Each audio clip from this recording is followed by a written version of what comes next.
Candlelight shivered over a ledger left open on the parlor desk, and the ink had bled into the grain like a wound that would not close.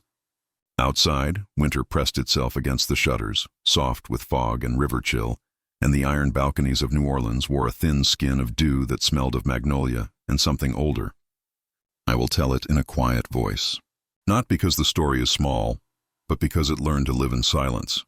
In the early weeks of 1884, when the city still walked in mourning clothes from the last fever season, the Rousseau house stood high and proud along a street where the lamps guttered and the horses steamed in the cold.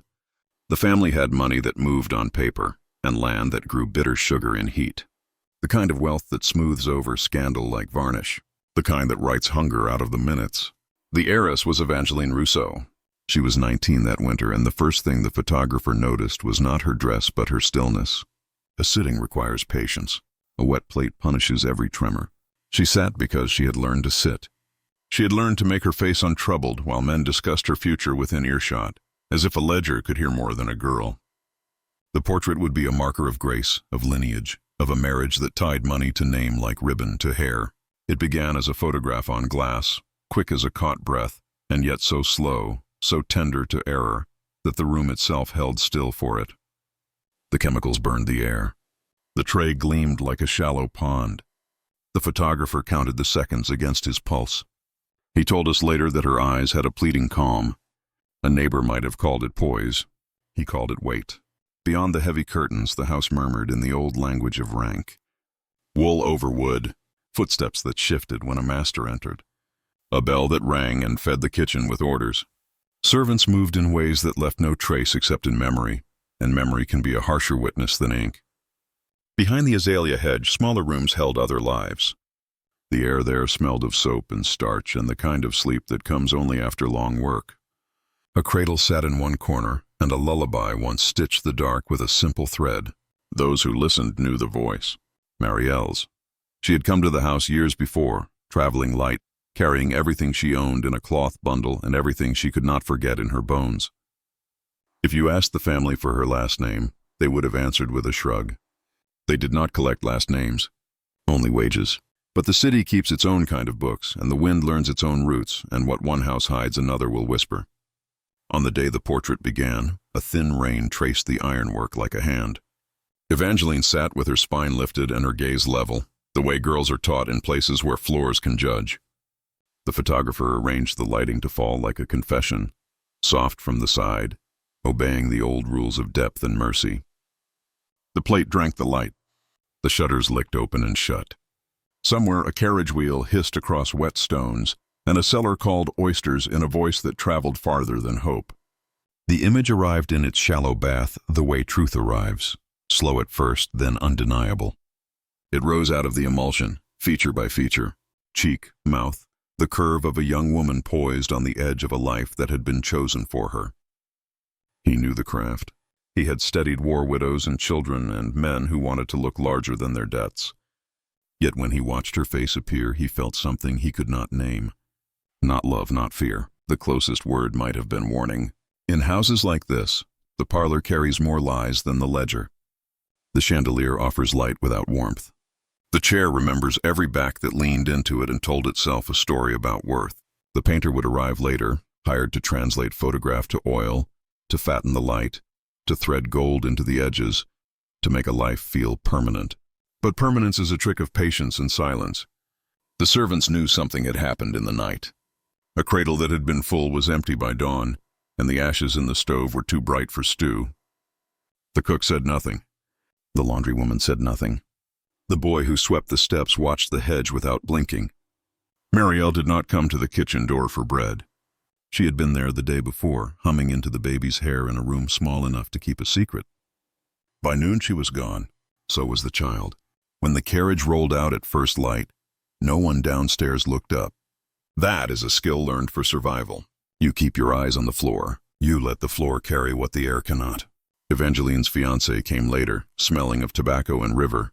Twice her age. Charming in the way men become when everyone has told them their gravity is useful. He stood at the door to the parlor and admired the plate without understanding what it cost to hold still. He toasted her with brandy, and the glass polished the room's reflection into something neat. He did not hear the house swallow.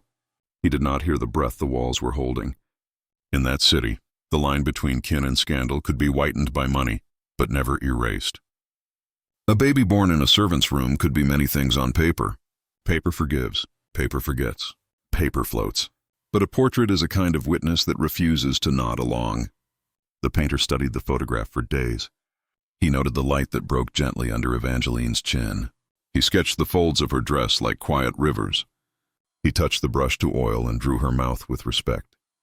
He was a craftsman, not a judge, yet every choice a painter makes is an argument with time. He had seen families ask for corrections. Eyes brighter, lines softer, an air more handsome than his record, a widow less alone than her bed. The commission was generous. It needed to be. The Rousseau accounts were thin enough to show light if held up. The portrait would advertise solidity. It would affirm the order of things. The painter worked by lamplight until his sleeve smelled of turpentine and the wick turned short. He kept returning to the shadows at the back of the room in his sketch. Not empty, not quite. There was a shape there that the photograph suggested only by accident. The curve of a cradle's hood, the toy that had once hung by a ribbon, a hint of a child's cheek like a thumbprint in butter. He told himself it was nothing. Then he told himself it was something small. In the city's other rooms, the rumor spread along the same paths as recipes and saints' days. The maid had left. The baby had been placed elsewhere. Placed is the word people use when truth is a burden, and burdens are shifted like furniture. A placement, they say, as if a child is a chair in need of a corner. Downstairs, plates were washed with care and no one sang. Upstairs, the painter realized his hand had outlined an infant's face in the underpainting without meaning to.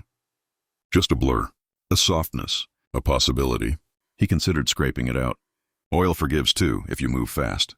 But he did not scrape. He softened. He let the idea sit in the darkness where viewers might not see it at first. He had an apprentice, a thin boy who coughed when the wind turned. The boy asked nothing and learned quickly the way hunger does. Late in the work, the master paused and told the boy a rule he had never said aloud. Leave a trace the ledger cannot eat. He did not explain. He did not need to. The day of the unveiling came with clear sun and brittle air that made every bell sound like glass. The family gathered in clothes that spoke in silk. The fiancé laughed the way men laugh when they want to sound kind without spending anything. Guests admired the carpet, the molding, the manner of the house. They asked after health and harvest and never asked after Marielle. The portrait stood veiled in linen that moved a little, as if the breath of the room turned fabric into skin. Evangeline stood beside it with hands folded.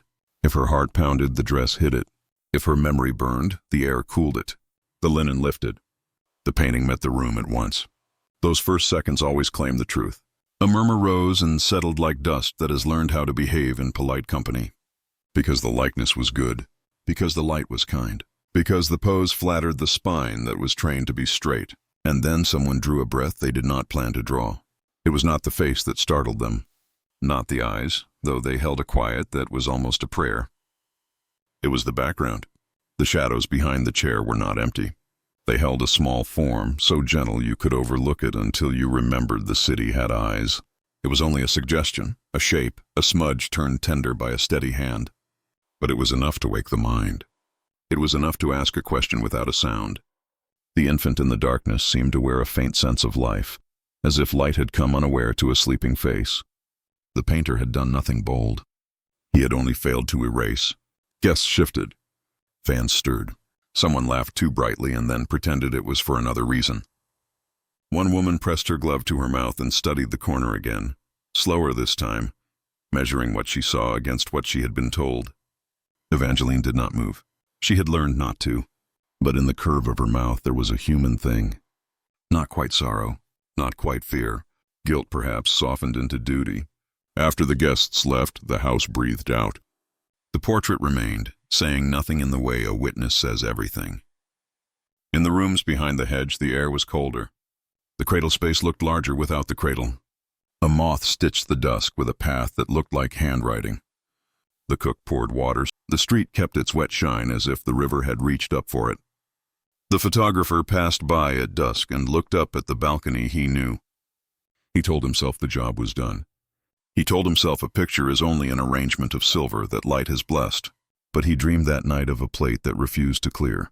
a ghost outline that came back each time he washed it, as if some part of the story could not be fixed by rinsing. In his dream he could hear a lullaby with no words, only breath. It curled through the house and down the alley and into the river, and then it came back, as if the river itself had learned the tune. The next morning, parish bells marked an hour that felt too large. The painter returned to add varnish and found his hand, unbidden, adjusting the softness around that small shape again. A mercy, he told himself, or a record. The difference is not always clear. He cleaned his brushes, paid the apprentice, and left the house to its own thoughts. If you had stood in the parlor after the door shut, you would have heard the old clock drag its hands along the hours. You would have seen the portrait calm and still, waiting for the dust to settle. You might have sworn the shadows deepened around that small suggestion of a face. Not brighter, not cruel, only present, the way truth sits in the room after everyone has decided to talk about weather. And if you looked long enough, past the varnish and the gold leaf and the practiced poise of a life arranged for display, you might have seen it too. A faint upturn, the smallest curve at the corner of a mouth. As if the infant in the painted dark had finally learned the family's lesson and smiled when told. Or smiled in warning, or smiled because in the long war between ledgers and memory, memory sometimes wins. Tell me then, as the lamps burn low and the river keeps its patient roll, what does a smile? The chandeliers always trembled a little when the trains passed, and their glass sang like voices too soft to hear the words.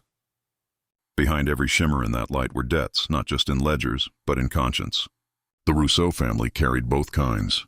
By the winter of 1885, their sugar money was drying up like syrup left too long in the sun. Fields gone fallow, workers gone north. What they still had was reputation, and in this city, reputation was currency that spent better than gold.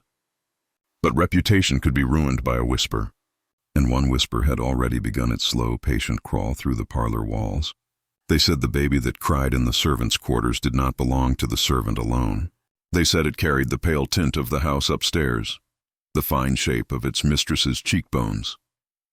They said Evangeline Rousseau had done what she was told never to do, care for someone the world said she should not even see. In the ledger of sin, it was not love that wrote the entries, but pride. When the child came, small as a candle flame and lighter than a breath, it should have been a blessing. Instead, it became a calculation. The family gathered in the drawing room while the lamps still smoked. The air smelled of sugar ash and ink. They spoke in words that were soft but sharp enough to draw blood. The baby would be placed, they said, a word that sounded kind but meant erasure. Marielle sat silent, her eyes dry. Evangeline sat beside her mother, clutching a handkerchief like it might pull her out of the fire. The fiancé, Louis Darcy, older, polished, half ruined by his own debts, watched with the calm of a man used to buying silence. A mercy, he said, lifting his glass, for all involved. The baby was taken before dawn. The midwife was paid in coin and threat. The ledger was adjusted. The household carried on. But the house changed. It began with sound, footsteps that stopped too suddenly, a door that opened when no one was near, and always a thin humming that came from nowhere, like a lullaby sung into water. The servants knew. They always knew. Knowledge in a house like that was dangerous. One maid, young and braver than most, refused to hold her tongue. She whispered what she'd seen to a cousin who worked in another mansion. By morning, her things were packed, her name crossed from the hiring lists kept by the city's matrons. To speak was to disappear. To see was to sin. Silence became survival. By spring, the parlor was repainted, the same pale cream that made every shadow seem polite. The cradle was dismantled. The room where Marielle had once slept was burned, officially for cleanliness. The smoke rose white, but the smell carried longer than memory. The family posed again for church, their posture perfect, their smiles unbothered. But in private, Evangeline stopped looking at mirrors. The reflection no longer flattered. It accused. She told herself she had no choice. A woman in her position never did. That is how guilt survives. It calls itself obedience. Her fiancé's touch began to feel like ink drying on her skin, binding her to something she could not wash away. He liked to pour brandy after dinner and talk about progress, about how the world must move forward and not look back. The past, he said, is a place for ghosts. Evangeline said nothing because she could already hear one breathing through the walls. At night she lay awake in her canopy bed and counted the seconds between the clicks of the clock. Each tick sounded like a question that had not been answered. The humming came again, soft, uncertain, the same melody Marielle used to sing when the lamps went low. Sometimes Evangeline rose and walked barefoot across the marble, her nightdress brushing the cold air. She would stop before the nursery door that no longer held a cradle and press her palm against it. The wood was cool. The humming would stop. In the morning, the housekeeper found small fingerprints in the dust of the parlor table. Too small for anyone living there. She wiped them clean. The sun came in and hit the gilt frame of the portrait, and for a moment the light bent across the painted floor like a shadow trying to crawl out. The painter had captured Evangeline's likeness too well. Even she began to flinch at her own gaze, the faint sadness caught in oil and varnish. "It's only paint," her mother said when she caught her staring. But paint, like memory, does not obey reason. The family continued to host dinners, to maintain appearances. Men talked of investments, women of weather. Beneath their words sat a quiet fear, because guilt has gravity, and this house had begun to tilt under its pull. In the garden, roses bloomed out of season. The gardener said it was the soil, rich with ashes. The cook began to mark the nights when the silverware clinked on its own, when chairs shifted just slightly away from the table. Each time she prayed, she added one more line. For the lost, whoever they are. Upstairs, Evangeline began writing letters she never sent. To Marielle, to the child, to the woman she might have been if she had dared to refuse.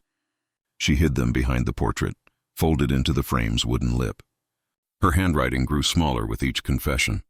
"I did not stop them," one read. "I thought silence would save me." And in a way it did. The wedding went on. The name Rousseau remained untarnished. But when she stood at the altar, she felt the air grow colder, as if someone unseen had entered the church to watch. She looked toward the stained glass and thought she saw movement, just a flicker, a small smiling shape in the blue. The years after were polite. They always are in stories like this, the kind of politeness that masks decay. Evangeline attended charities, hosted teas, played piano in evenings where no one really listened. But sometimes between notes she heard it again, the lullaby, slow and fragile, weaving itself through the chords. One night she found the courage to speak to her husband. "Do you ever hear it?" she asked. He looked up from his paper. "Hear what?" She almost said "the child," but stopped. The question died before her lips could name it.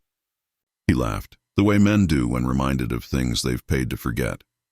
"You mustn't dwell on nonsense, my dear." Then he folded the paper and went upstairs, leaving the brandy glass half full, and in its reflection the chandelier trembled again. The following week a letter arrived, addressed in unfamiliar hand. The butler placed it on her writing desk with quiet ceremony. She opened it and found no words, only a pressed flower, a small white bloom, azalea, from the hedge where Marielle once stood holding her child. The smell was faint but unmistakable. She burned the letter in the grate before anyone could see. But as it burned, the flame twisted blue, and the ashes clung together in the shape of a cradle. The maid who cleaned the hearth afterward said the soot left a print shaped like a hand. That spring another servant left without warning. The house grew quieter still. Silence settled in the corners like cobwebs spun from regret. And in the stillness the portrait seemed to breathe. One afternoon, when the air hung heavy with rain, Evangeline passed the parlor and thought she heard laughter, light, distant, a sound that should have belonged to life, not to memory. She froze. In the painting, in the dim reflection of the varnish, there seemed to be two faces now. One hers and one smaller, softer, half hidden in the shadows near her shoulder.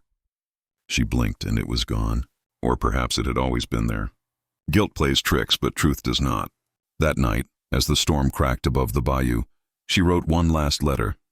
"If I cannot tell the world, then let the walls remember." She sealed it and slipped it behind the portrait again. The next morning, she could not find her reflection in the mirror. The maid swore it was the light, but the glass stayed empty until the hour the bells began to ring for Mass. Only then did her face return, pale, older, eyes hollowed by what she could no longer hide.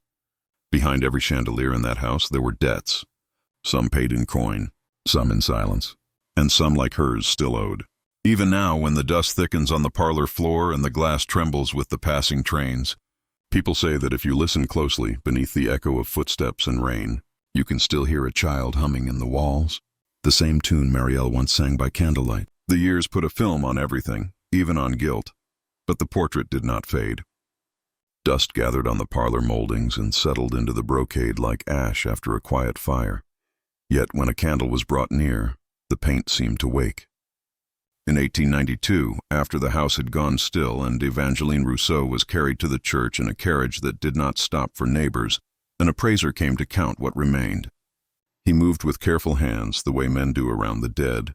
He opened drawers that had not seen daylight in years. He wrote numbers in a small black book and tapped the varnish of tables with a knuckle, listening for hollows. The day was cold and the chimneys breathed in weak pulses. The shutters let in lines of light like thin ladders on the wall. He had been told to finish the rooms by evening.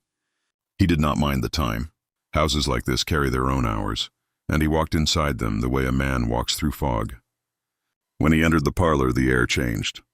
It felt like a church when no one speaks. He set his candle on the mantel and watched the flame bend toward the old portrait, as if pulled. The painting of the young heiress stood where it had always stood, framed in gold that had grown dull at the corners, the silk rope still holding it steady, as if a tremor might pass.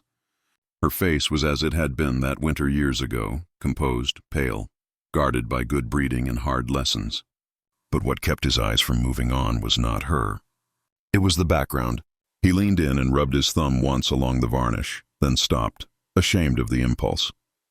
The infant shape that people had once argued was only an effect of paint now seemed to breathe in the soft light. There was a faint upturn at the mouth, a small, tender smile that no one would have ordered, yet someone had left. He felt the hair rise along his arms. Paint should not change with grief, but grief changes how we see paint. He wrote the size of the frame in his book and tried to look away. The room would not let him. He lifted the canvas from its hooks, using his shoulder for balance, and felt a weight shift inside the frame, a tap like a knuckle on wood. He turned the portrait around. At the back, the rough linen showed its age, stitched edges frayed, the stretcher bars dark with oil and time. Near the lower brace, a thin slit had been cut and then neatly mended. Not a theft, a hiding place. He slid his fingers into the seam and withdrew a packet sealed in brown wax. The wax was cracked with hairline faults, but the crest pressed into it was still clear. The Rousseau R, small as a breath. The packet was addressed in a woman's hand, the ink gone the color of old tea. He could read the name without trouble. It was her own, Evangeline Rousseau. And beneath it, 2 words, to be opened when I am past the reach of shame. He closed the door and set the packet on the mantel. The candle gave a small lick of light and then steadied. He broke the wax with the edge of his knife and unfolded the thin paper. The first page shook a little in his hand. He told himself it was the draft that made it tremble. The letter was a confession, but not the kind that begs or bargains. It read like a ledger facing the truth at last.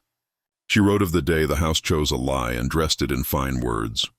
She wrote of the boy who carried a bundle to a carriage while the kitchen held its breath, and of how the driver refused to look back. She wrote of the smell of lye and smoke in the service yard the morning they burned Marielle's bedding for cleanliness.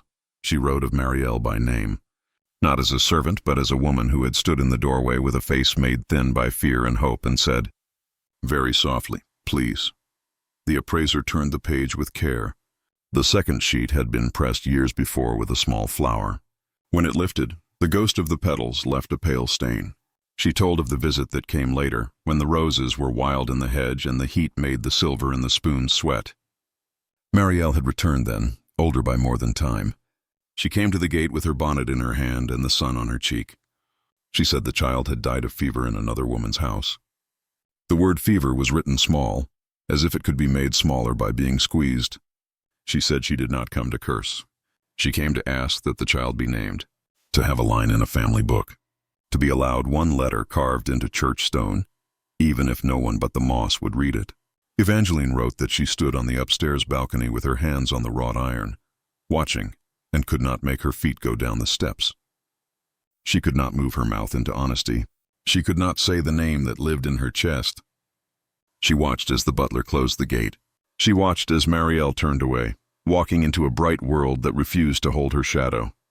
"I let the door shut on a blessing I did not deserve," Evangeline wrote, "and I have looked for that door ever since." The appraiser's breath sounded too loud in the empty room. He paused and let the candle steady itself again. He noticed a smear of varnish on the letter's edge, a sign that it had been folded and hidden while the paint was still soft. He looked over at the portrait and felt that small smile again pull at the dark the way the moon pulls at a tide. He turned another page. The next paragraph spoke of the painter. She did not use his name. She called him the one who saw what the house would not.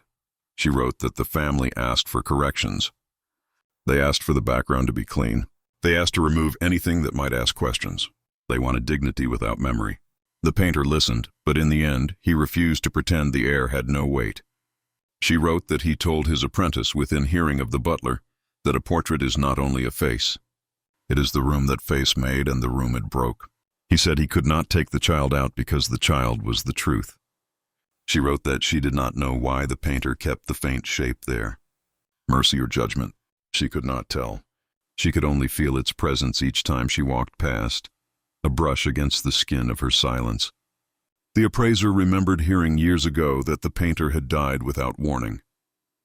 2 weeks after the unveiling, someone said, he had stopped at a corner for air, set his bag down, and rested his hand on his chest as if he had been struck from behind by a wind no one else felt. The city called it bad luck, or a weakness of the heart. The apprentice, a boy with a cough, had finished the last of the varnish. People whispered that the painter had been asked to change the work and refused. People always whisper more after a man can no longer answer. The appraiser rubbed his thumb along the paper again, and felt the ridge of the ink where the pen had pressed hard on a certain word. Remember. She wrote that the apprentice made one last stroke. So light the eye might glide over it for years, and laid a smile into the dark. Not a grin, not a child's bright joy, but a sign, a marker that a life had been here, that a hand had held a hand for an hour, that a name had formed in a mouth and then been swallowed because the world had no place for it. He painted memory into the place where we hid it, she wrote. He left me no way out but truth. He read that line twice and then a third time. He could hear the house answer. A crack in the wood, a sigh from the chimney. He turned to the last page. Evangeline wrote that she had kept her silence as a kind of obedience until obedience felt like rot. She wrote that she knew confession would not unburn the bed or open the gate after the fact. She knew the city had moved on to other names and other rumors, but she wanted this letter found. She wanted the child's brief life to be joined to hers, not by scandal, but by witness. She named the small body at last, a name simple as rain. She wrote it twice, as if to teach herself how the letters held one another. She asked whoever found the letter to say the name aloud once, in a room with a door open, so that the sound might go outside and find the one woman who had tried to save it. She did not ask to be forgiven. She asked only to be seen as someone who finally learned how to look. The appraiser put the pages back in order and folded them along the old creases. He did not know where to file a thing like this. The ledger had columns for mirrors and chairs and rugs with wear. It did not have a place for a smile painted into shadow or a name written for the first and last time. He went to the window and opened the shutter. The light fell across the portrait's face and then slid down into the corner where the small curve lived. He spoke the name because the letter had asked. The sound felt light in the mouth and heavy in the room. The candle flame bowed and stood again. He hid the letter back where he had found it, only for a moment, then thought better and slipped it into his pocketbook. Some truths do not belong in a drawer.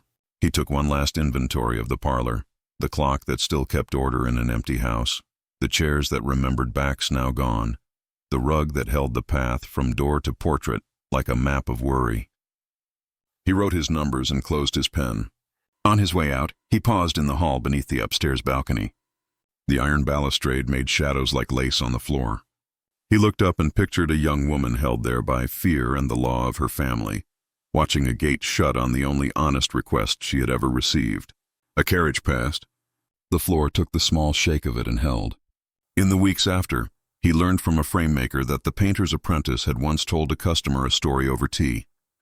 The customer said the family had demanded that the child be painted out. The apprentice had said with a simple shrug that you cannot paint out a life. You can only dim it. He tapped the corner of a small canvas and said, "So I left a sign. A smile makes people look back." The appraiser started to answer, then stopped. The shop smelled of sawdust and varnish and old rope. He did not want to let the story drift into the air like dust that forgets where it came from. He paid for his mending and kept the rest in his book without writing it down. Not everything needs ink to stay. That autumn, the portrait was moved to a smaller room and hung lower, as if humility could be forced on it by inches. Visitors did not come. The family lines had thinned to cousins who counted more graves than births and argued over rugs. But sometimes a child from the street would press a nose to the window glass and point, and the mother would tug him away fast. Because the house had a name that meant trouble in a way children understand without learning it. On a windy evening when the bells were testing their ropes, the appraiser returned with the curate from a church that welcomed the nameless dead. He opened his book and took out a second note written in his own plain hand, with that simple name on it and a date guessed from the old letters. The curate folded the paper and placed it between the pages of a register that was already heavy with stories no one had claimed. He said a small prayer that was only 3 lines long. He did not ask the house to forgive or the city to forget. He asked the wind to carry the sound where it needed to go. That night, a neighbor swore the portrait's corner caught a brighter shine than usual, as if the varnish had warmed from within. She also swore the smile looked softer, almost tired, like a face after a long walk home. Years pass. Houses thin, names scatter. But sometimes a room keeps one breath for decades, waiting for a door to open. In 1892, a man with a book and a candle found that door and left it standing. The question is what stepped through, and if you were standing now in the quiet of that room with the shutters half closed and the dust in the light turning slow as snow, you might ask yourself in the hush between the bell and the echo, whether the smoke. By the time the house began to sink into itself, the paint had peeled down its spine like old parchment.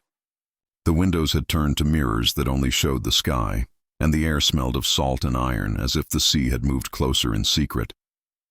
The Rousseau name, once the kind that made servants bow twice and judges nod politely, had faded from parish rolls and property ledgers alike.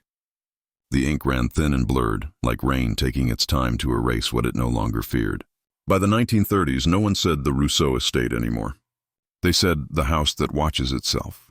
They said its eyes followed trespassers through the halls, that footsteps there echoed twice, once in sound and once in memory. The children of the street would dare each other to touch the gate, and those who did swore the iron was cold even under the sun. Inside, wallpaper sagged with moisture and years. Rats moved like whispers under the boards. But in the parlor, where the light broke through in thin gold ribbons, the portrait remained. Evangeline's painted face, calm and unchanging, still guarded the shadows behind her. The child within those shadows, the faint silvery suggestion of a smile, had grown brighter with time, not dimmer. Paint should have cracked. Pigment should have dulled. But the infant's outline shimmered as if lit by a candle that never went out. A WPA restorer, sent by the government to catalog the old Southern homes, arrived one April morning with a camera and a clipboard. He carried the professional patience of men who deal with ghosts, but never admit it aloud. He found the house leaning but standing, its doors swollen shut from decades of humid summers. The keyhole breathed dust when he pushed it open. The air inside was thick, the kind that seems to hum. He walked slowly, his boots stirring small clouds that glittered in the sunlight, cutting through cracks in the shutters. When he reached the parlor, he stopped. The portrait was larger than he expected, and alive, in a way that made him set down his case before he realized he had done it. The silvering on the paint was strange. Chemical oxidation, he would write later, but as he moved the candle closer, it seemed less like decay and more like transformation. The baby's face, faint but certain, caught the light. It flashed once, a soft pulse like a camera bulb in an empty room. The restorer froze. He whispered to himself that it was reflection, that varnish plays tricks on the tired. But he wrote in his notes later, very small, "The pigment shines as if remembering." He found the old church register too, kept in the sacristy down the hill. Its pages listed the names of the dead in neat ink. Families, laborers, priests, all lined like bricks in a wall of faith. There were Rousseaus, yes, but only one Evangeline. And beside her entry, drawn in lighter hand, were 2 marks of the bell, one long, one short. The curate explained the meaning when asked. One for the known soul, one for the unnamed. The restorer said nothing for a while. He only looked back toward the hill where the house stood hidden behind trees and vines that grew too fast for the season. When he finally spoke, It was not to ask who the second toll had been for. He knew. The church bell tolled once more that afternoon, its sound rolling through the quarter, carrying a note that could have been sorrow or relief. The restorer returned to his papers that evening and transcribed the fragments he'd found among the parish archives. One of them, a letter written in an unsteady hand, copied from Evangeline's confession decades earlier. The handwriting faltered at the edges, as though the ink itself were out of breath. It read, "If love was sin, then truth is my penance. Let the portrait tell what I could not."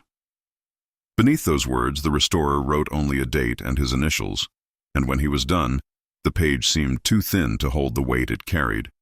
The house did not speak again that year, at least not to men with ledgers and gloves.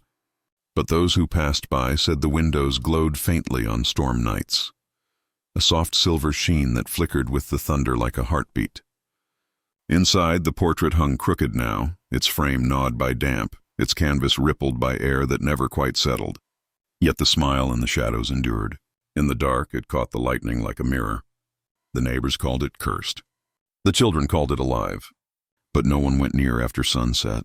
The bell tower stood watch from the hill, its sound fading each year, until even the echoes forgot the road they used to travel. And still, the rumor lingered that 2 souls had been named when it rang that last time. One the world had written in ink. One the world had tried to forget. They said if you listened close to the final toll, you could hear the difference. The known name fell heavy like stone. The erased one drifted light as air, yet somehow louder. The restorer sent his report north, filed among photographs and measurements, where clerks labeled it Rousseau property, abandoned. But inside the envelope, folded between his official pages, he left a small note for himself. It said, "The eyes follow light." When he died years later, that note was found among his things, along with a faded black and white photograph of the portrait. The print had a flaw. Across Evangeline's shoulder ran a white streak, almost like the sweep of a hand. Some thought it was a trick of exposure. Others thought it was the child's smile caught mid-change, captured in that brief moment between shadow and silver. No one proved either. By then the house was gone. The land sold, the wood torn down, the bricks carted off to build a new school. But they say the workers refused to move the foundation stone. Their shovels rang against it, and each time the sound came back hollow, like a bell struck under water. The foreman left it alone. He said the earth could keep its ghosts. Years later, children playing near the schoolyard found small flakes of gilt in the dirt, glinting like scales from a creature that had shed its skin. The portrait, or what was left of it, was never seen again. Yet the stories never stopped. Some said the painting was taken by a collector who studied chemical aging and swore the pigment had fused with silver nitrate, creating a surface that reflected faces not in front of it, but remembered by it. Others said the curate moved it to the church crypt, hanging it where no light reached, because he feared it might begin to show things that were not paint. But all the tales end the same way, with silence, then the faint sound of a bell too far to locate, ringing twice. One for her, one for the child. And when the wind changes, some swear they can hear words threaded through the tolling. Not prayer, not song, but something quieter. The kind of whisper that paper makes when it's turned after too many years. The confession still lies somewhere in the city archive, its ink brown, its corners curled. Scholars quote its last line sometimes, not knowing what it cost to write. If love was sin, then truth is my penance. They think it's poetry. They do not see it for what it is, a grave marker made of words. Because history forgets by printing and remembers by whispering.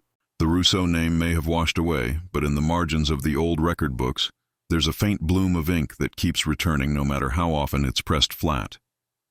Some archivist once tried to blot it, but it rose again like breath on glass. And if you look close enough, under the right light, you can still see a faint script forming in the margin. It isn't Evangeline's hand, nor the appraiser's, nor the restorer's. It looks like a child's, uncertain but certain enough to be seen. It writes only one line, over and over, until the page runs out of space. Some names only find peace when the truth is told. And when the archivist shut the book that night,